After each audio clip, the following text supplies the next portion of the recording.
Mount Olympus was a place resplendent with divine grandeur, where the very air shimmered with ethereal energy.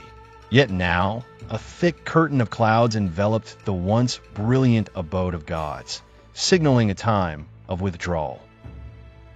Athena stood on a marble terrace overlooking the mortal realm below. Her eyes, once filled with the spark of wisdom and strategy, now reflected a weariness, a slow acceptance of fate. The great goddess of wisdom turned away, her armor glinting dully in the dimming light of the heavens. Her departure was poignant, a silent farewell to an era that had lasted millennia.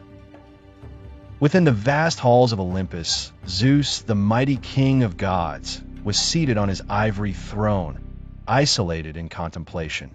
His visage was distant, as if ensnared in memories of thunderous triumphs and celestial banquets.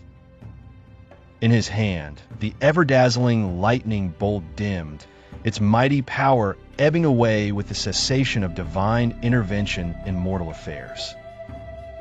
Outside, a once great temple perched high on the mountain showed signs of creeping decay. Columns that had withstood the tests of time began to crack, revealing the weakening grip of the gods on the world. Statues of deities, which mortal hands had wrought in awe, gradually lost their luster, their marble surfaces marred by time's relentless passage. Birds fluttered across a darkening sky that had once been kept bright by the whims of the Olympians. As they soared, they seemed to carry with them the whispers of legends passed down from generation to generation. The atmosphere was solemn, the golden glow that had pervaded the heights of Olympus quietly fading into shades of gray. It was a time of transformation, where the old order receded into the annals of myth and legends, paving the way for the new realities of a world learning to stand on its own. A world once watched over by omnipotent deities now faced an uncertain future in the absence of divine oversight. As the gods withdrew, so too did the last vestiges of a golden age, leaving behind echoes that would linger in the hearts of the mortal realm forever.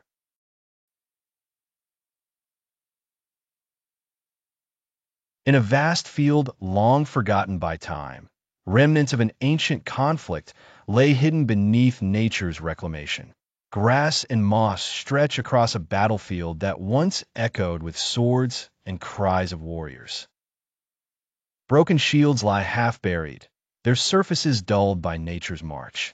Among this tapestry of decay stood crumbling stone walls, silent sentinels carved with tales of Heracles and Achilles.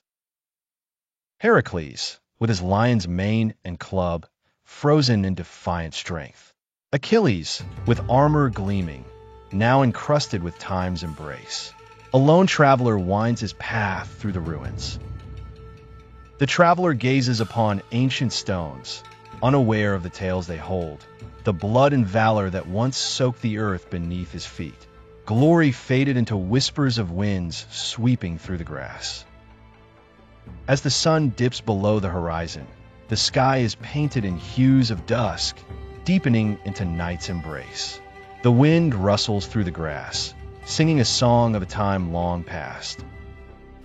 The cinematic tone captures an essence where history and mystery intertwine amid silence, invoking imagination to ponder lives of heroes lost to time, their tales waiting to be rediscovered.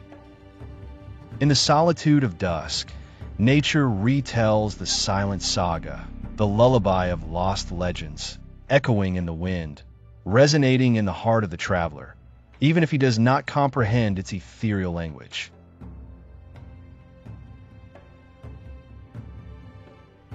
In the nascent days of civilization, the landscape of Greece was a canvas painted with the scars of myth and legend. From the tumultuous tales whispered by the winds, society began to stitch itself together, thread by thread. Amidst the echoing hymns of aged gods, the people of Athens and Sparta began to rise, not from golden thrones above, but from the rich, rugged earth beneath their feet. Athens, known for the wisdom of its philosophers and the eloquence of its orators, became a beacon of knowledge and democracy. In the Agora, beneath the open sky, Socrates could be found engaged in dialogue with both the young and the learned, questioning the fabric of life with relentless zeal. His charm lay in his ability to plant doubts and watch as they blossomed into revelations. Temples began to grace the Athenian skyline, not just as tributes to the divine above, but as symbols of the city-state's burgeoning pride in human accomplishment. Sparta, in contrast, was a society tempered by discipline and honed by the rigors of military prowess. It was a city that understood strength as its own kind of sacred language.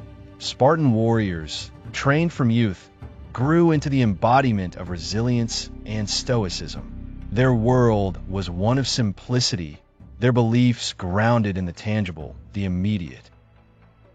As farmers tilled the land with calloused hands worn from generations of labor, they too became part of this unfolding story. Wheat and olive groves whispered their own ancient tales of survival, of seasons turning, of life enduring under the watchful eyes of mortals rather than gods. The once almighty deities now stood aloof atop their pedestals, silent witnesses in stone to the growing enterprise of mortals. Their images were carved into the gates of cities, reminders of their ancient rule, yet they remained distant, mirroring a paradox in stone. The smoke that spiraled from Athenian hearths at dawn swirled with the aroma of evolving culture, binding together communities with promises of warmth and sustenance.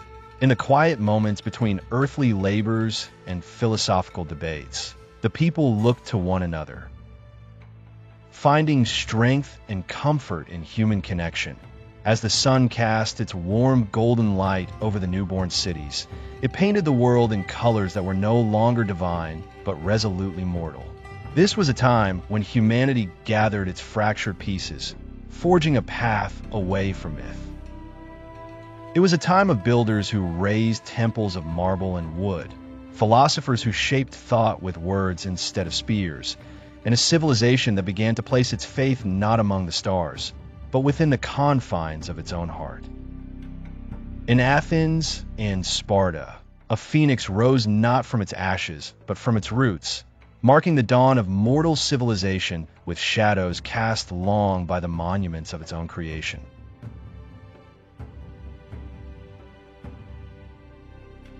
In a dimly lit chamber, surrounded by towering bookshelves, a historian with weathered hands gently unrolls a scroll so ancient that it whispers of ages long past.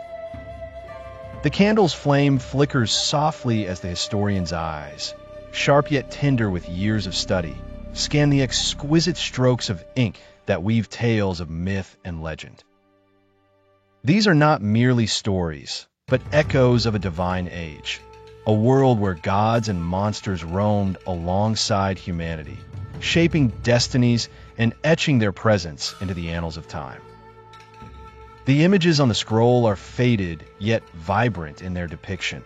A Herculean figure lifting the heavens, a serpentine beast coiling around a hapless village, and celestial beings soaring across the painted skies. In a corner of the room, beneath a dim lamp, a young student sits absorbed in a hefty tome, shadows dancing across their youthful face. Those centuries separate the student from the world of the gods. The firelight's flicker casts an ethereal connection, illuminating the parchments and igniting the spark of imagination. Here, in the convergence of past and present, the divine presence carries on, not in reality, but in the resonance of words shared and stories told. Around them, statues of marble and stone peer silently from the shadows, guardians of the forgotten lore. Maps with intricate webs of lines and symbols spread across tables, holding secrets of bygone places where once myth greeted the peripheries of reality. It is within these hallowed walls that the names of gods, heroes, and monsters are not forgotten, but remembered as threads in the tapestry of human history. As the evening deepens, the historian jots down notes alongside the scroll, capturing the narratives that bridge cultures, epics, and hearts.